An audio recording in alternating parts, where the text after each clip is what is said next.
नमस्ते। Good morning. हम सब अपने पेरेंट्स, अपने टीचर्स, अपने मास्टर आशीर्वाद से आज की जर्नी को स्टार्ट करते हैं।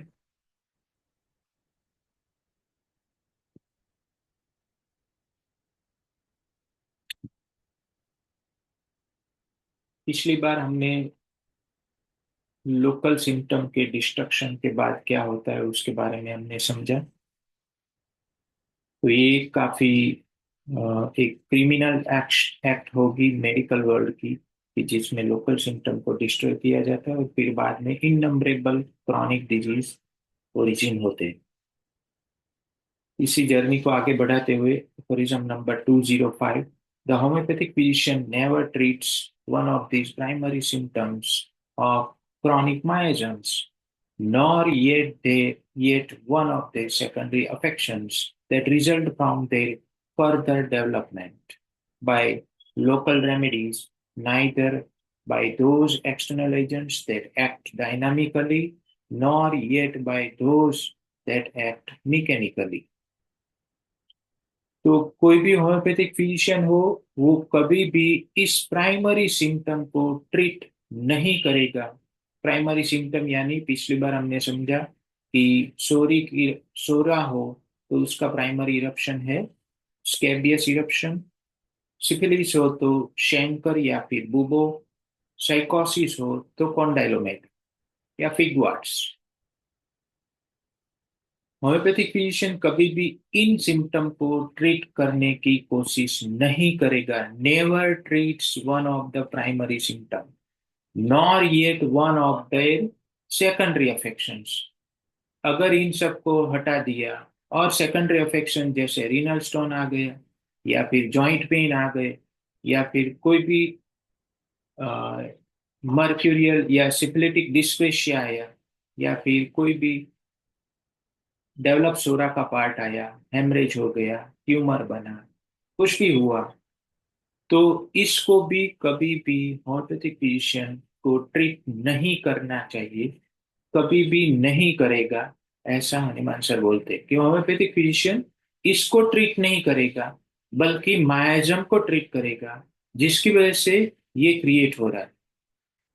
लोकल रेमेडीज से इसको ट्रीट नहीं करेगा that result from their further development by local remedies, neither by those external agents that act dynamically. जैसे लोग यूज करते हैं थूजा ऑइंटमेंट, तो ऐसे यूज नहीं करना है। भले ही ये क्योंकि ये डायनामिकली एक्ट कर रही है दवाई, फिर भी इन एक्सटर्नल एजेंट्स को भी हम लोकल रेमेडीज की तरह यूज करके इसको ट्रीट नहीं करेंगे। Nor yet by those that act mechanically, ना कोई ऐसी दवाई जो मैकेनिकली काम करती है। But he cures in cases where the one or the other appears only the great miasm। वो सिर्फ और सिर्फ ऐसे केसेस में चाहे एक सिम्टम हो या कोई दूसरी बीमारी अपीयर हो जाए, ये होम्योपैथिक फिजिशियन सिर्फ और सिर्फ उस ग्रेट मायाजम को क्योर करेगा ऑन विच दे डिपेंड, कि जिसके ऊपर ये सब सिम्टम आधार रखते हैं। whereupon its primary as also its secondary symptom disappear spontaneously। जैसे ही इंटरनल मायाजम क्योर होगा, उसके primary as well as secondary symptom सभी spontaneously disappear हो जाएंगे। But as this was not the mode pursued by the old school practitioners who preceded him in the treatment of case, the homeopathic physician generally alas finds that the primary symptoms, each eruption, chancre, bubo, or condylomata, have already been destroyed by them by means of external remedies, and that he has now to do more with the secondary ones, that is, affections resulting from the breaking forth and development of these inherent miasms। लेकिन ऐसा old school practitioners इसको pursue नहीं करते, इस mode of treatment को, यानी कि इसको फॉलो नहीं करते। वो preceded him in the treatment of case. ऐसे ओल्ड स्कूल प्रैक्टिशनर्स वो ट्रीट कोई भी केस हो तो उसकी ट्रीटमेंट में कैसे शुरुआत करते हैं।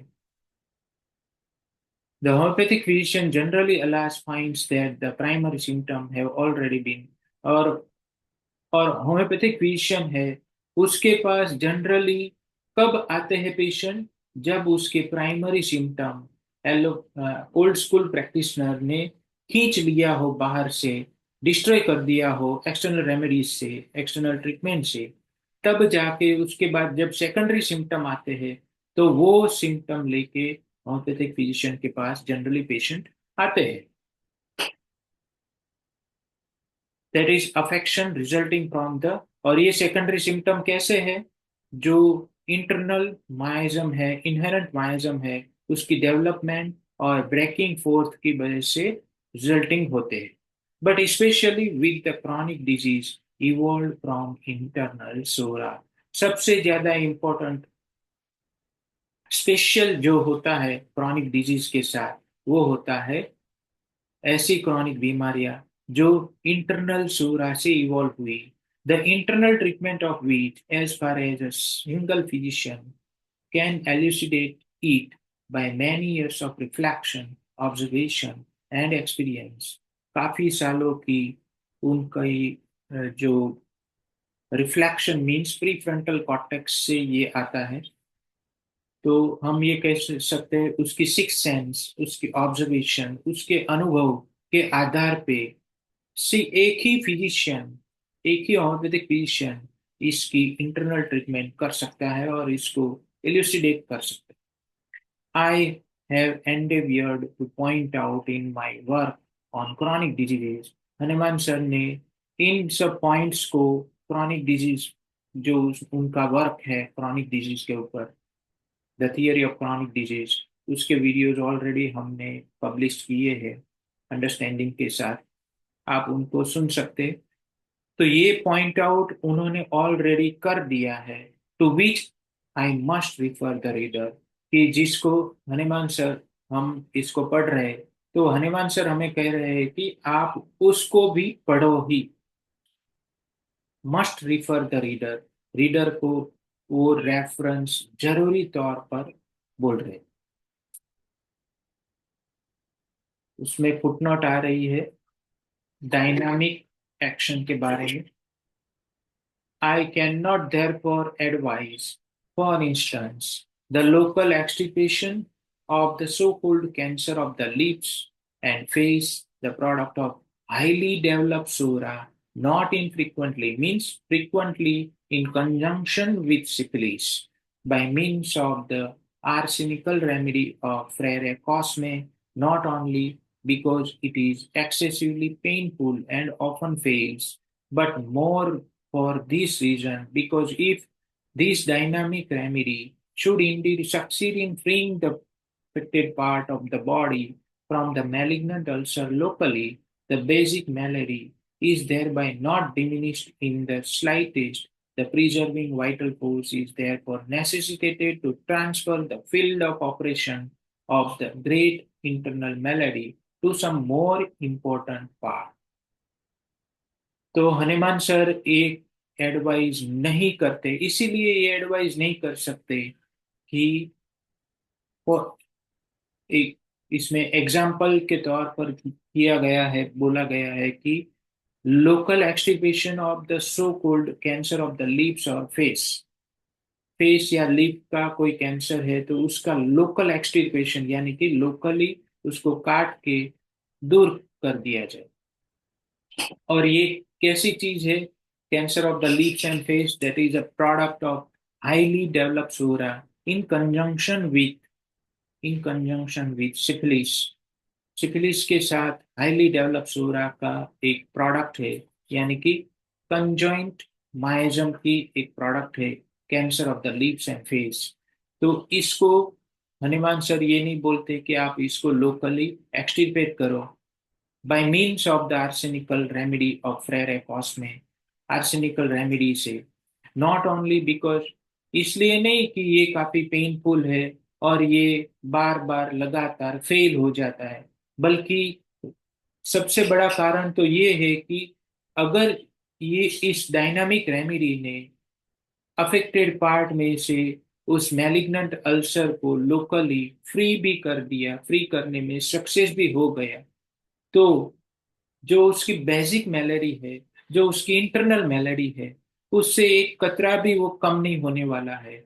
और जो प्रिजर्विंग वाइटल फोर्स है, उसको जरूरी हो जाएगा कि वो जो उसकी फील्ड ऑफ ऑपरेशन है इस ग्रेट इंटरनल मैलेरी की, उसको ट्रांसफर करे मोर इम्पोर्टेंट पार्ट पर। इसलिए हनुमान सर मना करते हैं कि इसको लोकली एक्सट्रीकेट मत करो, as it does in every case of metastasis. Generally metastasis क्यों होता है? क्योंकि उसको लोकली ट्रीट करने का प्रयास कर रहे हैं ओल्ड स्कूल प्रैक्टिशनर, तो इसीलिए मेटास्टेसिस हो जाता है। ऐसे ही नहीं होता कुछ। And the consequences is blindness, deafness, insanity, suffocative asthma, dropsy, apoplexy etcetera, ये सब हो जाता है। But these ambiguous local liberation of the part of from the malignant ulcer by the topical arsenical remedy only succeeds after all in those cases where the ulcer has not yet attained any great size and when the vital force is still very energetic. लेकिन ये जो local liberation है, local extirpation है malignant ulcer का topical arsenical remedy के द्वारा, ये तभी सक्सेस होता है after all, only succeeds after all in those cases, इन सब के बाद ये तब उसमें सक्सेस होगा जी जो केसेस में अल्सर उतना बड़ा नहीं होगा और पेशेंट की वाइटल फोर्स का अभी भी एनर्जेटिक होगी, कैंसर होने के बाद भी वो एनर्जेटिक होगा, तब जाके ये टॉपिकल एप्लीकेशंस काम करते हैं और उसको लोकली अच्छा कर देते। But it is just in such a state of things that the complete internal cure of the wall original disease is also still practicable. ऐसे स्टेट ऑफ थिंग्स में अभी भी internal cure, complete internal cure original disease का अभी भी practicable है, यानी कि इन केसेस में कंप्लीट इंटरनल क्योर अभी भी पॉसिबल है, ऐसी बात। The result is the same without previous cure of inner myasm when cancer of the face or breast is removed by the knife alone and when encysted tumors are enucleated। Result वही आएगा कि जब inner मायाजम का previous cure करे बिना जब भी कोई कैंसर ऑफ द फेस या फिर ब्रेस्ट को सिर्फ और सिर्फ नाइफ के द्वारा रिमूव किया जाए, एनसिस्टेड ट्यूमर्स को बाहर निकाल दिया जाए, इन्यूक्लिएटेड कर दिया जाए, समथिंग वर्स एंस्यूज, कुछ भी खराब चालू होगा। और एट एनी रेट या किसी भी गति से डेथ इज हैस्टन, मृत्यु झड़पी से आएगा। This has been the case times without number. ऐसे केसेस कई है without number, but the old school still goes blindly. उसकी उसको हम नंबर नहीं दे सकते, काफी बार ऐसा हो चुका है, लेकिन फिर भी ओल्ड स्कूल ऐसी मेथड को ब्लाइंडली फॉलो किए जा रहे हैं on in the same way in every few case. हर एक new sorry every new case, हर एक न्यू केस में इसी तरीके से ब्लाइंडली चले जा रहे हैं with the same disastrous effects results. उसी तरीके की भयानक रिजल्ट आते हैं, फिर भी ओल्ड स्कूल इसी मेथड को फॉलो किए जाए। तो आज के सेशन को हम यहाँ तक स्थगित करते हैं। कल प्रिज्म नंबर 206 से हम आगे बढ़ेंगे। तब तक के लिए thank you, goodbye, take care, love you all.